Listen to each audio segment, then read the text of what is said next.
You're listening to Health Innovators, a podcast and video show about the leaders, influencers, and early adopters who are shaping the future of healthcare. I'm your host, Dr. Roxy Mooney. Welcome back to the show, Health Innovators. On today's episode, we're sitting down with Dr. Josh Oppenheimer, who is the co-founder and CEO of Transformative. Welcome to the show, Dr. Oppenheimer. Thanks so much. It's a pleasure to be here. Great. So I always like to give our guests an opportunity to kind of share a little bit about what they're innovating these days and how their background or how they got started. Awesome. So I'm an emergency medicine physician, and I still work at the hospital 1 or 2 shifts a week. But the thing that I'm most passionate about is how healthcare is changing and going to change over the next few decades. And there's this huge opportunity around predictive medicine that we are very excited about at Transformative, and that I think is going to make a major difference in the lives of patients. And the best way to think about it is from the perspective of what I do when I'm at the hospital. So I often have a patient who I'm taking care of who is already very sick, whether they have a very bad bloodstream infection or whether they are having a debilitating stroke or a bad heart attack. And the thing that I often think to myself is that I would have been able to do so much more to help this patient if I were seeing them minutes ago, hours ago, days ago, depending on the particular patient and situation. There are so many things where you could have this patient's health dramatically better if we would have intervened earlier. And I think that we're reaching a point where when you combine the opportunities of machine learning and wearables, we will reach the point where we can be monitoring high-risk patients for particular problems that could arise so that we can identify when that patient's about to get much worse, and we can intervene earlier at a time when it's optimal to stabilize their body and their health. And that whole idea of being able to intervene earlier and be able to keep someone healthy rather than trying to get them healthy again after they get very sick is something that I just think is tremendously exciting. And I think that with the technologies that are already out there, we really have the potential to make that reality, to make that idea come to reality. So that's what we're overall working on with Transformative, and very excited to get the chance to talk to you about that today. Yeah, absolutely. I mean, I agree with you. I think there's no better time to be in healthcare, and there's no more exciting industry to be in, with all of the advances that have been accelerated due with COVID and kind of just the technology evolution that's happening. So tell us a little bit more about, it sounds like this idea kind of came about from your personal experience in practicing medicine, but what was that contemplation, or what was kind of going on in your mind when you were considering becoming an entrepreneur versus maybe your original plan of being a physician? Sure. So when I entered medical school, I already had the idea that I wanted to have a career where I was combining clinical medicine with something else that would be focused on improving the health system at a larger scale. Sure. And I wasn't quite sure what direction that would take. Mm-hmm. Partway through medical school, I continued to feel that I wanted to have a sort of hybrid career, and I was still not sure exactly what direction that should take. And I got some advice from a number of mentors. I ultimately decided that I wanted to get an MBA partway through medical school.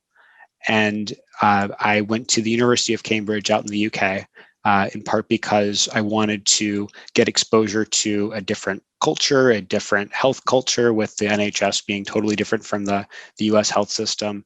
And it was also nice because it was a 1-year program as opposed to mainly 2-year programs in the US. And medical training is already long enough, so that was attractive as well. But I had the chance to go out to Cambridge, and while I was there, a couple things happened. First, I fell in love with the idea of entrepreneurship, in particular because it's an area where you can move relatively quickly. In healthcare, nothing is super fast, so relatively quickly is still on the order of years, but it's still relative. Yeah, it's still a little bit easier to make major changes than in healthcare administration at a hospital level, or in health policy at a national and international level, where things really move over the course of decades. And so entrepreneurship was very exciting as an idea, but I still wasn't sure exactly what direction I wanted to take it. And then I had the chance to meet some really cool machine learning researchers out at Cambridge who were, on the cutting edge of using computers to generate insight out of data. And we were talking about the various directions that healthcare could take machine learning. And we got really excited about the idea of predictive monitoring in particular, because we were looking at other companies that were out there in the machine learning healthcare space. And a lot of companies were focused on trying to get computers to do things that human physicians could already do.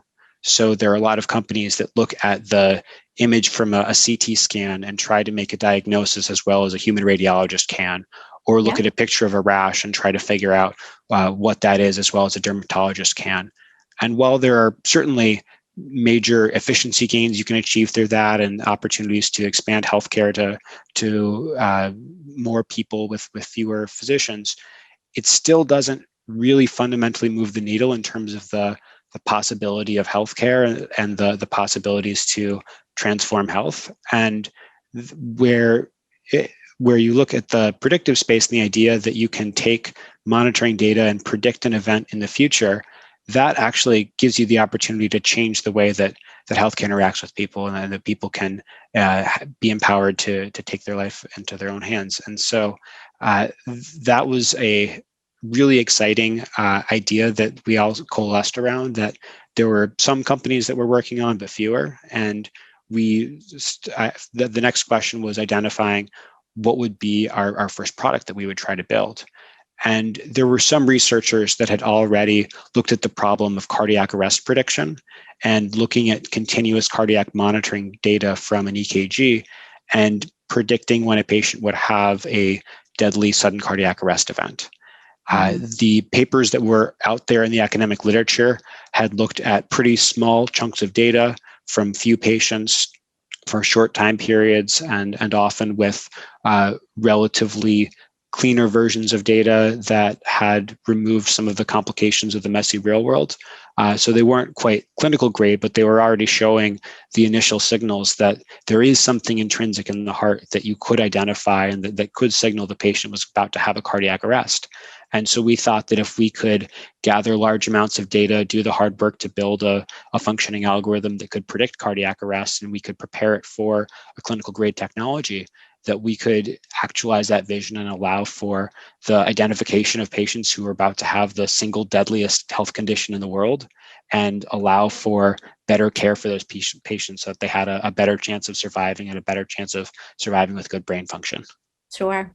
Yeah. I mean, it's awesome. Can't wait till it's here, right? So speaking of that, where are you in the innovation process right now? Yeah, so we got started in late 2016, and we spent the initial few months building a prototype of the algorithm based on some publicly available databases. And when I say me, I'm actually referring to my co-founders. I don't do any coding myself. Yeah. But we first had to develop that proof of concept that we were building an algorithm that could make predictions and show that it was better than some of the existing academic research. Then we were able to get some initial funding from InHealth Ventures, which is a large private health system in the UK.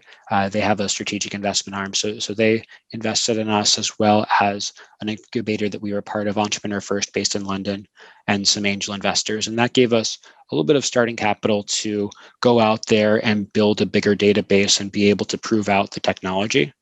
And then over the next couple of years, we were able to go through a relatively long process of partnering with hospitals to be able to prospectively collect data from their patients who were undergoing cardiac monitoring, and critically have the nurses and doctors identify exactly when a patient had a cardiac arrest, so that we could be absolutely sure that we were training an algorithm based on high quality data of which were the true patients who had these events and which patients didn't. And then once we built that database, we were able to build a better version of the algorithm, prove out that that was making predictions accurately. And at the point where we were able to show that, we were then able to get some additional funding from the Wellcome Trust out of the UK, as well as from some additional investors out of the UK and Estonia and around the world. And with that funding, we're now in the process of preparing our software for commercialization. So preparing the final version for regulatory approvals, and at the same time engaging with various commercial partners who we'll work with to bring the software to market. So very exciting journey. It's great to see that you guys have hit a number of really key milestones over the last few years. I want to go back just a little bit to the fact that you kind of this hybrid model of being an MD as well as getting an MBA. Do you think that that is going to be more common, or is it common now? A lot of the physician innovators that I've talked to over the years and even had on this show don't have a lot of business acumen, even though they have the medical experience. And a lot of times those ideas, similar to you, are birthed by the problems that they see, right, and frustrations that they experience with, the issues around them. And so there seems to be a slight disadvantage on one hand for them that they are trying to build a company and commercialize it a lot of times while they're working full-time as a doctor, but without having the business acumen. Or sometimes I'll see that they'll go back to school much later on when they decide that they want to build a company and be an entrepreneur and go back to school and get an MBA. But you kind of had this foresight of being able to do that really, really early in your career. So just kind of share with us about that. Sure. So I think that there are, as you just put it out, there are so many different ways that you can build the skills that you need to be successful. And I think that there isn't necessarily a better or worse way of going about it.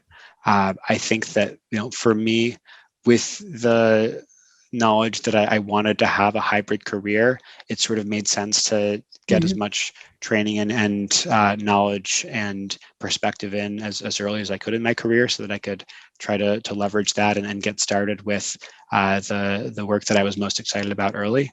And I think that from the MBA experience, there were, I had some phenomenal classmates from around the world, and I had some phenomenal professors. I think that most of the material in an MBA program isn't super complicated. It's stuff that you can learn either from the classroom or from life experience and from conversations with mentors and advisors. So I don't think it's essential by any means to go through that type of training program to be an entrepreneur. And I think I very well could have pursued entrepreneurship without an MBA. But I do think that it's helpful to have a sort of consolidated time where you are drinking from the water hose of business knowledge and research and being able to sort of immerse yourself in that world and that thinking. So it's worked out really well for me, but I don't think that there's necessarily a better or worse way to go about it. Yeah, I completely agree with you, right? Entrepreneurship can be for almost anyone, if not everyone, in every path. I think each one of our journeys look really, really different, and it's not necessarily wrong. So now I want to bounce forward to what you were saying before, where you so casually talked about how, and then we went and we got data from these different health systems, and that's not real easy. It's not like you're going to call or you're going to email someone and say, hey, can I get access to your data? So what was that like? And what are some of the recommendations you would have for other people in the audience today that are maybe experiencing some challenges or working through that phase right now? Sure. So at this point in time, we have partnerships with a number of hospitals around the world in Europe and North America and in Asia. But I'll maybe drill down with the very first hospital that we were able to get data from, since that's always difficult. The biggest challenge. Exactly. And for us, we had to think about who were we, what advantages did we have that other people may not, and what would be the sort of easiest path for us. And so we first were thinking that since we were in the UK, we would try to work with a hospital in the NHS. And we had a number of meetings with a number of folks at a number of hospitals. And those progressed at a very slow pace. But at some point during that process, we also decided that we would look into hospitals in Estonia. And the reason for that is that my two co-founders, Mark Serendi and Mark Ray, are both Estonian by nationality, and they both have friends in Estonia. And one of the friends of one of my co-founders is someone who had previously worked at North Estonia Medical Center, which is the largest hospital in Estonia, in their IT department. And so she knew some of the people that we would have to work with in order to set up a prospective data collection partnership. And she was able to introduce us to a cardiologist there. And the cardiologist ended up being an incredible champion of ours internally to help sort of navigate the back end bureaucracy to get all the approvals in place. And then a little bit later on, the friend of my co-founder, Laura Corindi, who had been previously at the hospital IT department and had since moved on to a different company, she ended up joining Transformative as an employee, and having her on the ground in Tallinn to be able to work closely with the people in the IT department at the hospital to make sure that everything was moving forward ended up being an incredibly big advantage for us to have someone sort of on the ground who had experience at that hospital and had existing relationships. And so between those different people who were helping us out there, we were able to get through the approval process in Estonia more quickly than we were able to anywhere else. And that allowed us to start collecting data and allowed us to both start building the database with longer term data earlier, and also make it easier for us to then go to subsequent hospitals to be able to show them we've gone through this process, we know what it entails, we know how to do it, and we're able to both provide a clearer map of what are all the steps that we need to do, and also give you the confidence that we're not figuring this out for the first time ourselves. Right. So a couple of lessons I see in there. One, have a network and be nice to them because you might need them one day. Secure a champion within the health system, probably as early as possible, and keep that connection. And then it sounds like this third one that kind of comes to mind is what you touched on, is that if you can have someone that's boots on the ground, that's going to be able to, maintain that productivity, that presence, that sense of urgency, and being able to make things happen. Yeah, I agree with all of those lessons. And the only other one that I would add to that list is the importance of not trying to approach one partner at a time, but simultaneously trying to engage with as many people who could be the one person or the one partner who ends up being really helpful, because you don't know which of these relationships and which of these possibilities are going to work out. So the more you can be pursuing at once, the more likely you are to make progress more quickly. Very, very important. So you touched on Estonia, which I've been to Estonia, believe it or not, and that is a beautiful, beautiful country. I went on a cruise and it just was one of our stops. And before that, honestly, I didn't even know that was a country. So, but beautiful country.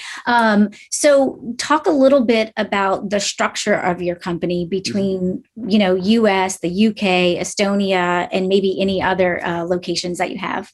Sure. So we initially started out as a UK company, since my two co-founders were in the UK, and we first started out as part of the Entrepreneur First Incubator, which is based in London.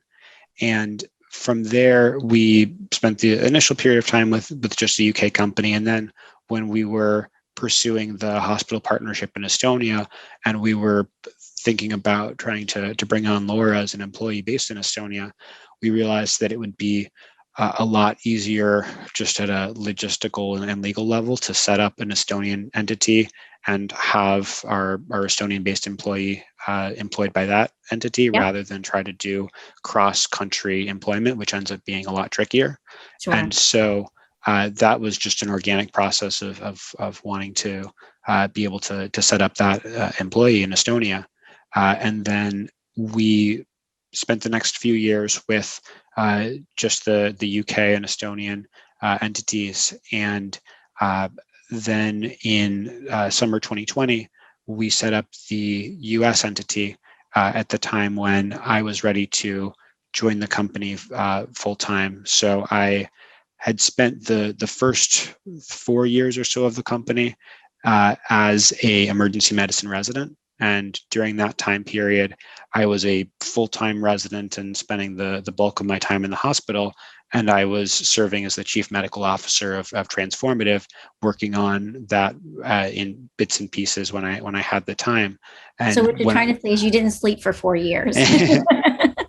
I I had a busy 4 years, Yeah. for sure. Though to be perfectly honest, emergency medicine, the majority of our months are where you're spending 60 hours a week in the hospital. And while that's busy, there are surgeons who spend 80 plus hours a week in the Sure. hospital for Yeah. their entire period. So I didn't even have it as bad as some residents who weren't trying to start a business. But the amount of time I had for the business was more limited. And so when I finished up residency and I was able to get an emergency medicine job where I was only working 1 or 2 shifts a week, that's when I had the opportunity to dedicate the majority of my time to the company and to join full time. I then switched over with my partner Mark, who had been the CEO. He switched over to the CTO role. I switched from chief medical officer to CEO. And that was a very natural transition that we had been planning for a while. But at the point where I started to draw a salary at that point from the company, we all similarly wanted to set up a U.S. entity. And the other advantage beyond employment is also that it makes it easier to apply for grants in those various geographies. So we initially were able to get some grants from the UK, but we're now in a position where we can get grants from the UK, from the EU, and from the US, which certainly helps out as well. Yeah. Hey, it's Dr. Roxy here with a quick break from the conversation. Are you trying to figure out what moves you need to make to survive and thrive in the new COVID economy? I want every health innovator to find their most viable and profitable pivot strategy, which is why I created the COVID Proof Your Business Pivot Kit. The Pivot Kit is a step-by-step framework that helps you find your best pivot strategy. It walks you through 6 categories you need to examine for a 360-degree view of your business. I call them the 6 critical pivot lenses. As you make your way through this comprehensive kit, you'll be armed with the tools, tips, and strategies you need to make sure you can pivot with speed without missing out on critical details and opportunities. Learn more at legacy-dna.com/kit.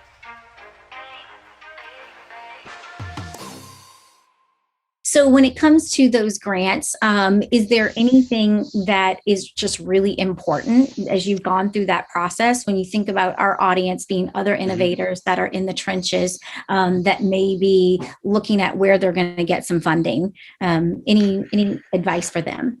So I think it really helps to be able to apply for a grant with a health system as a partner, and then be able to go to the grant funder and say that this startup company plus this health system are looking to collaborate on a particular project. That ends up being something that's a nice package to be able to offer, both because it provides that sort of private-public blend, and also because it shows that you have a fair amount of validation at product market fit at a time when you're not able to actually have customers or to sort of show that you are building something that people are actively buying. If you can at least show that the people who would be the users are really excited about the project and willing to dedicate their own time and energy, it goes a long way toward showing that you're building something that will be exciting for your users. Great. That's awesome. So I want to touch on software as a medical device, SAMD. This is something that we haven't really talked on the show a lot about. This is kind of I want to say unique, but it's been around for a while now. But it's still in its infancy, I think. What is it like bringing a software as a medical device to market compared to maybe some of the other types of healthcare innovations or digital health tools out there? What are some of the additional considerations that you've had to think through and make part of your commercialization process? Sure. So I think that the easiest way to think about it is that from the perspective of a regulator, software as a medical device just means that software is a medical device. And so the exact same rules that they have set up for a physical product that is going to be used to treat a medical condition also apply to software that doesn't have a hardware component that is also being used to treat a medical condition. And Mm-hmm. so what regulators want to see are number one, evidence that the product works and that whatever you are claiming you can do to help someone's health, you have evidence to support that. And number two, they want to see that the software works. And so you have to have human factors engineering research showing that when users interact with your software, that they are able to do so in a way where it makes sense to the user and they're able to avoid major errors that would make the product dangerous. So it ends up being more similar to a physical product than different from a regulatory perspective. Mm-hmm. And from a development perspective, it simply means that we have some fewer elements to think about uh, like a physical manufacturing perspective. Though, of course, we also have to ensure that we integrate with real hardware devices. And so from a product perspective, we have to do as much work at the hardware software interface as you would if you were selling the hardware yourself. It's just that we're not thinking through the design and manufacturing of the hardware piece. So, what about through the commercialization lens? What are some of the things that you can or can't do that you may or may not want to do right Yeah. now until you get FDA clearance, and just kind of those that pre-launch expectation and reality? Mm-hmm. So, from a commercial perspective, it also means that you have to have a plan for how your users are going to work with your software paired with the hardware and make sure that it's something that's ultimately going to work for those end customers. And this is actually an area where in our journey, we have undergone a pretty large pivot. So when we started out, we thought that we would sell our software directly to hospitals with the idea that they could use their existing hardware, they could buy software directly from us. The software would be compatible with the hardware. It would probably show alerts on a separate screen, and it would allow for the hospitals to be able to take advantage of our software without having to use any different equipment. Yep. And that strategy had certain advantages in terms of maintaining profit and maintaining control over the sales cycle. But the major downside was that we had lots and lots of conversations with various stakeholders within hospital systems. And we heard pretty consistently that they weren't that interested in building relationships with a bunch of software companies. So from a procurement perspective, they have existing relationships with the Philips and the GEs of the world on the device side. They have existing relationships with the Epics and the Cerners of the world on the electronic health record side. And they're not that excited about a future world in which they have to have 100 different negotiations with 100 different software providers in order to provide a full-fledged software ecosystem for their hospital campuses. And so what they want to do is buy software products through their existing vendor relationships. And so what we have pivoted toward is the idea of partnering with those patient monitoring companies and electronic health record companies to be able to integrate our software and alerts into their software ecosystems so that from the user perspective, it will feel largely like they are using a Philips product or a Cerner product, whatever the case may be. But that from the technology perspective, we're building that separately. We're building it compatible with those other providers.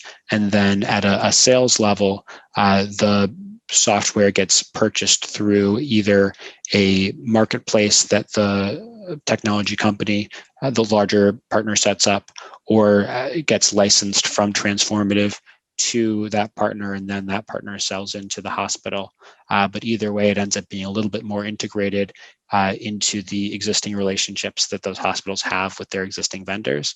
And while that it has complexities and it has trade-offs, we ultimately have to listen to our customers and make sure we're creating a product that they want to use, and also allowing for a procurement process that they want to use to buy the product. That is huge. I mean, that is the huge, huge learning. I'm just curious, how many conversations did you have before you really got to this aha moment that you really needed to pivot and change your business model and some of your go-to-market strategy? Hundreds. Yeah, yeah.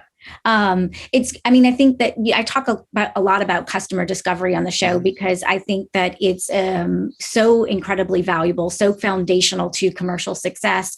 And every guest kind of shares a little bit different their pathway or their journey, and so it's just a great conversation to have. What was that like for you when you were kind of faced with that data? Did you wrestle with making that change? Or were you just more black and white, like, nope, we're just going to make that change? So it was a much more gradual process. The sort of strategic decision of whether we should try to sell into hospitals versus whether we should try to sell in partnership with other collaborators was a question that we identified as sort of a key strategic question fairly early on in the process, and especially at the point where we were talking to investors, they wanted to know what your go-to-market strategy is even way before you have a product ready to go.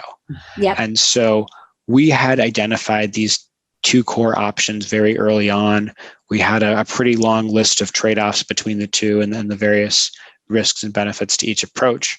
And it was a gradual process of deciding that the scale ended up tipping toward the partnership model.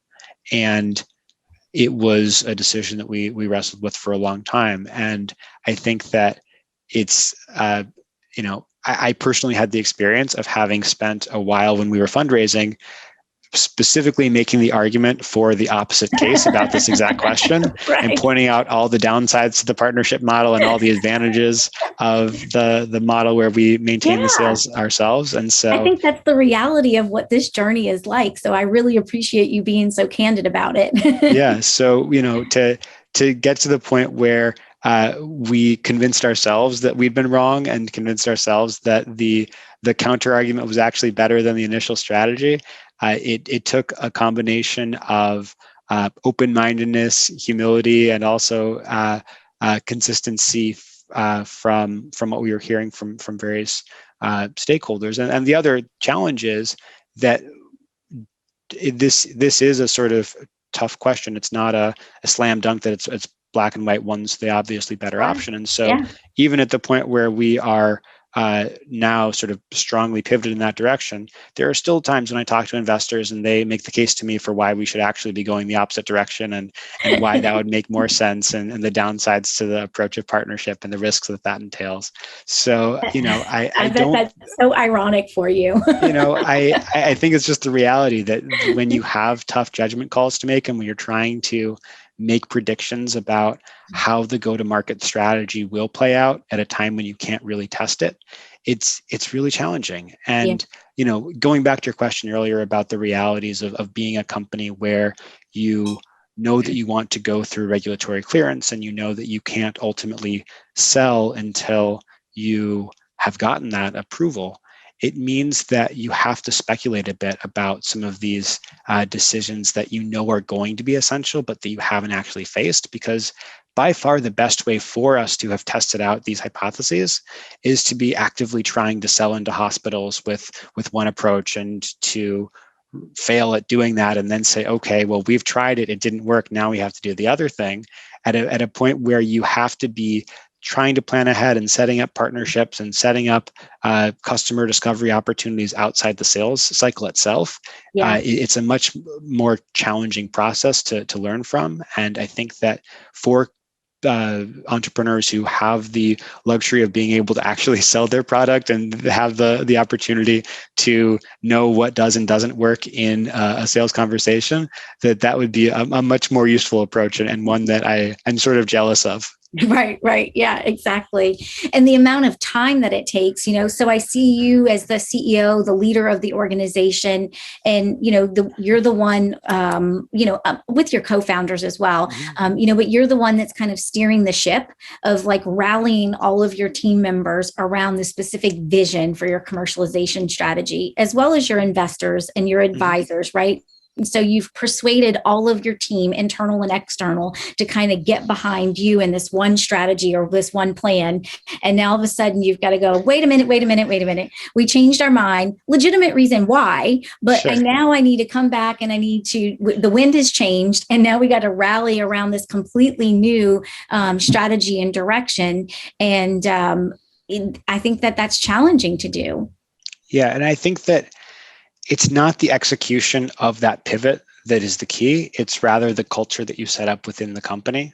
Yeah. So if we had been operating under the theory that we ought to be selling one way because that's what I say and that's what the vision is of the company, and it just sort of arbitrarily is the case, then I think it would be uh, more challenging to say, actually, we need to switch. But we as a team, we have a culture of humility and a culture of trying to be transparent about our decision making and trying to be collaborative about our decision making. So everyone was looking at the same data together. And it wasn't that I came into a team meeting and said, hey, we're actually going to make this major switch. It's that this was a conversation we'd had among our full team multiple times over the years. And we had another conversation with the full team about the trade-offs that we were facing, and we weighed them together. And we, as a team, we decided that it made more sense to make this transition.